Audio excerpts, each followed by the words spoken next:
Hi, I'm Marty Schupak for Schupak Sports, and welcome to this what I call a baseball softball mini clinic.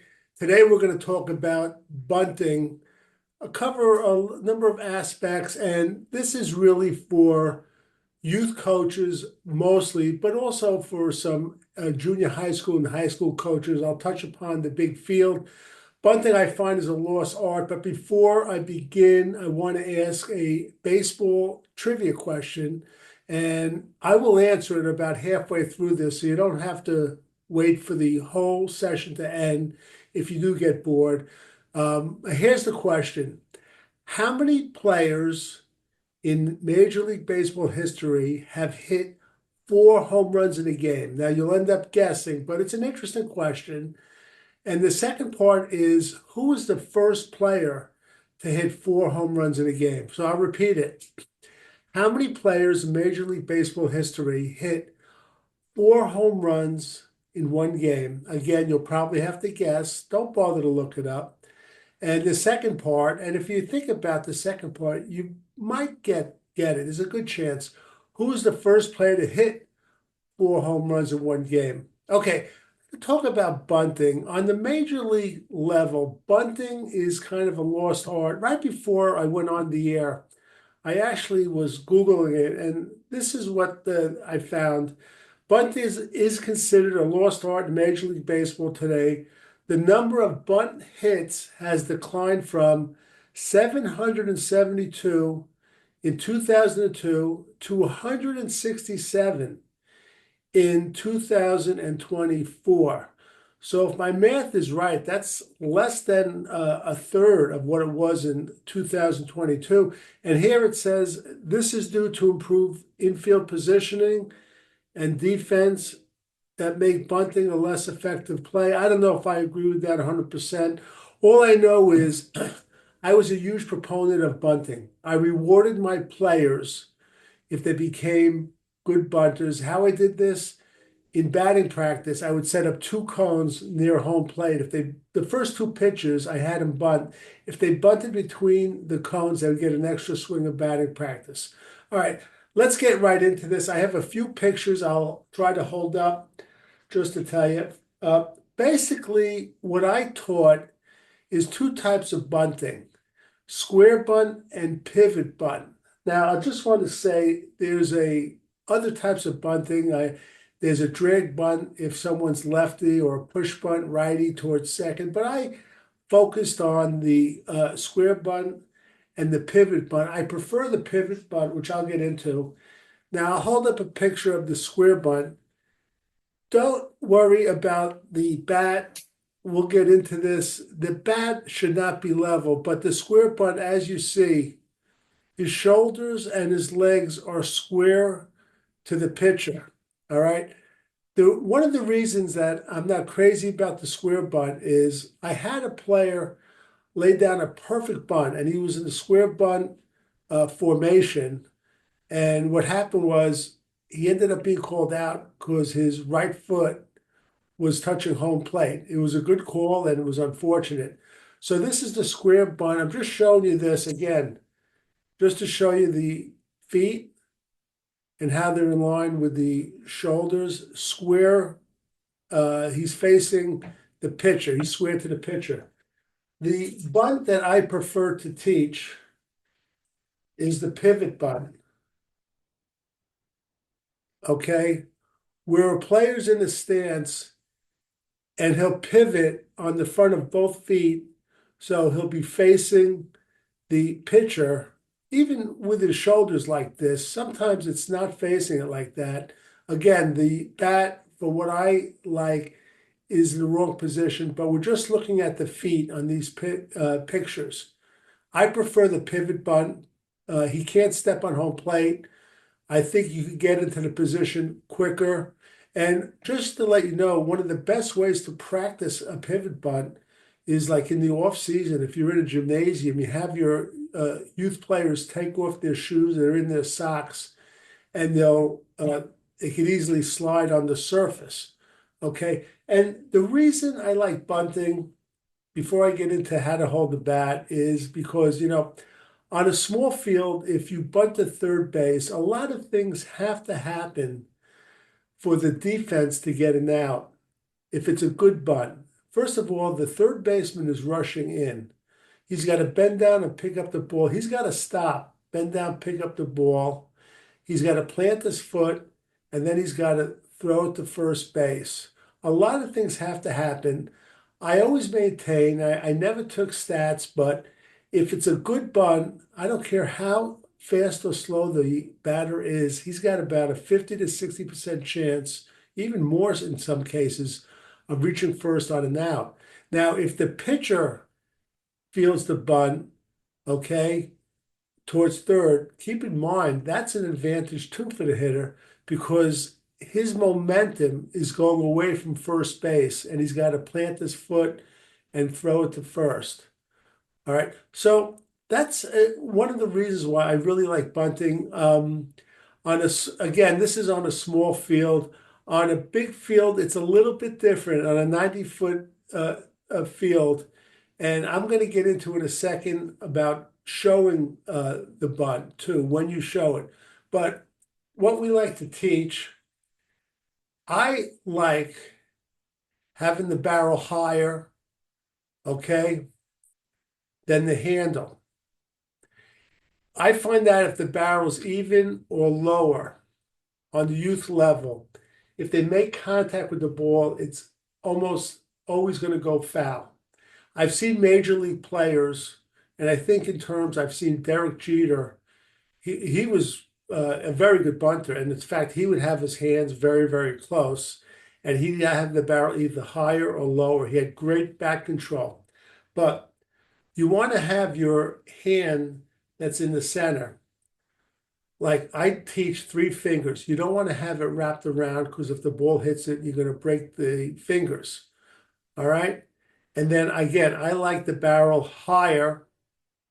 And I teach my players too.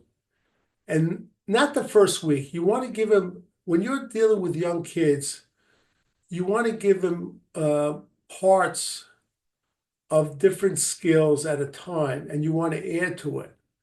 All right. You're dealing with 10, 11, 12-year-old kids.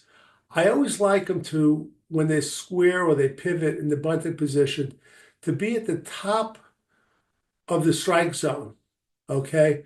The reason for that is if it's a lower pitch and I teach them, I don't want them to lower the bats. I want them to kneel down. Okay. Squat down. That's the way to do it.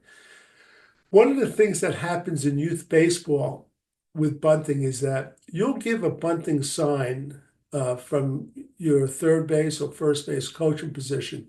You have to emphasize to the players that when you get the signal to bunt, it doesn't mean you have to bunt at the next pitch.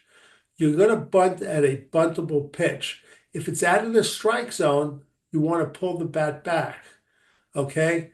I've seen players all of a sudden lift the bat high or they tilt it low if it's out of the strike zone. That's not the way to do it. You want to bring the bat back if it's not a strike. And we practice this. I'll purposely throw balls that are out of the strike zone for players to get used to pulling the bat back. What I also teach them too is when do you go into the bunting position? All right. You'll see there are some players that automatically know how to do it. But I like when the pitcher's front foot is starting to come down. And I teach players, you get in the bunting position. I use the term soft knees. All right. And what happens is too, with the barrel of the bat higher, I wanted to bunt the ball. I wanted to hit the dirt.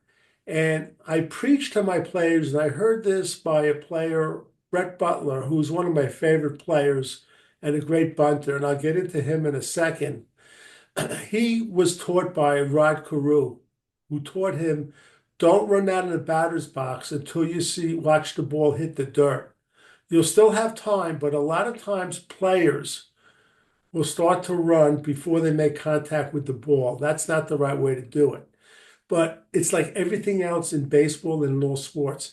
Unless your team practices bunting, they're not going to become proficient bunters. So remember, you hold the bat 3 fingers, you hold it on the barrel like this.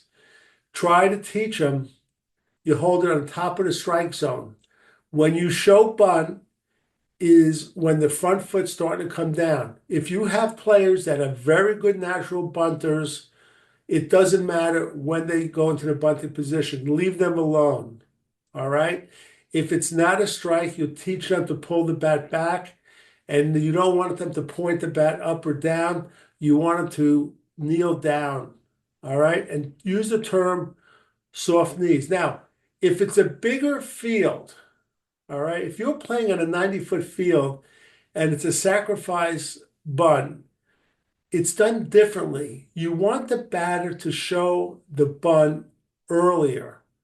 And the reason being is if it's a sacrifice bunt, there are players on base. By showing the bunt earlier, the defense is going to go into their position and you're going to give your base runners a chance to get an extra few feet of the lead. And you want to remember, the sacrifice is because you want to push players over to the next base. So every inch counts. Baseball is a game of inches. If they can get an extra couple of feet lead, you want them to do it. And that's why we show it early. I'm going to get to the answer to the trivia question. I'll repeat the question. How many players have hit 4 home runs in one game in Major League Baseball history?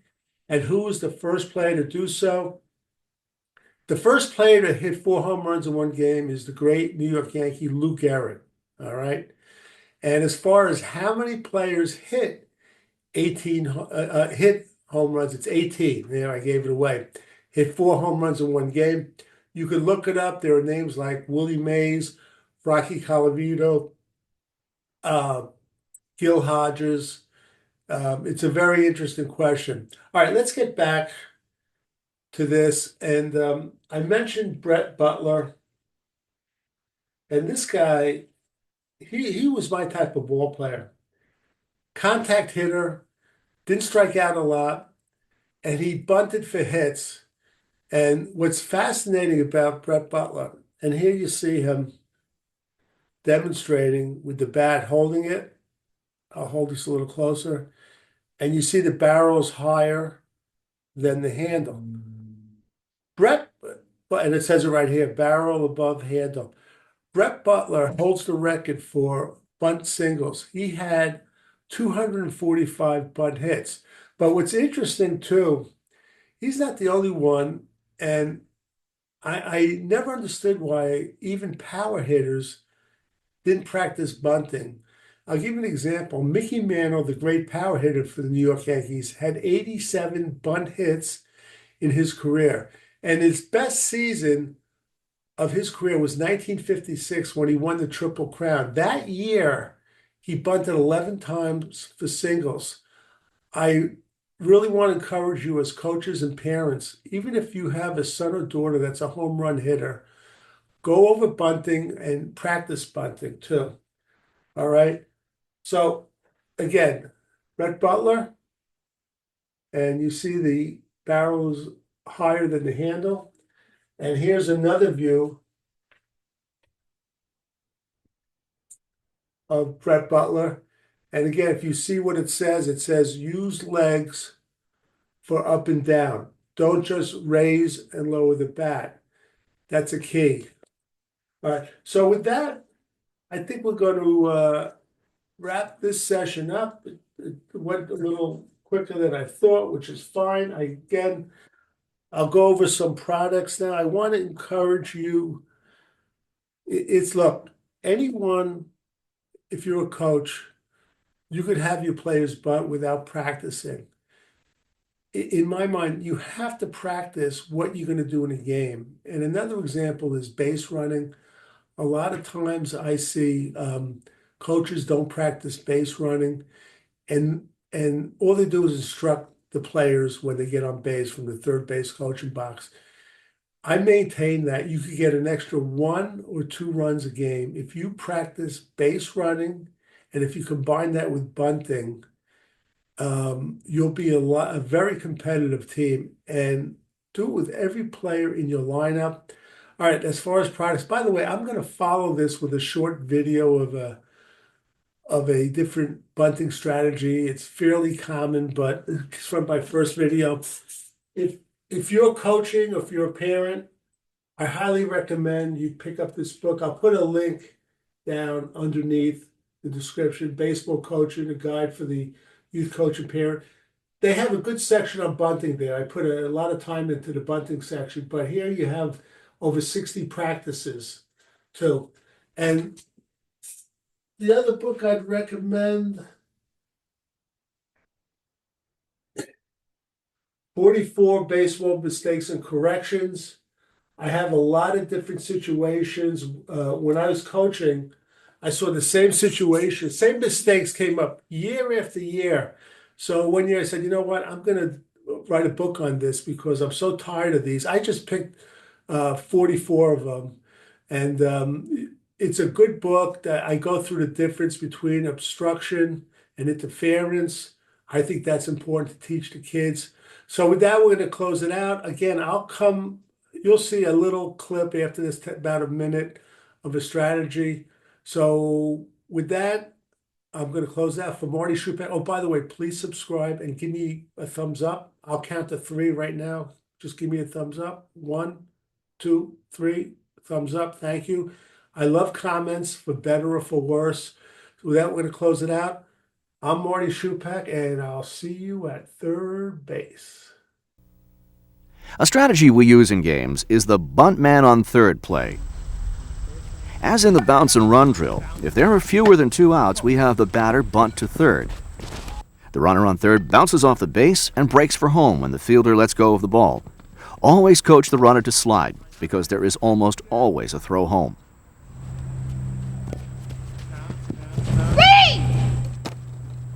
To defend the bunt man on third play, the shortstop will cover third as the third baseman fields the ball. This will help freeze the runner at third. If the runner is too far off the base, the shortstop yells out a prearranged code word, like green, and the third baseman turns and throws to the shortstop covering third.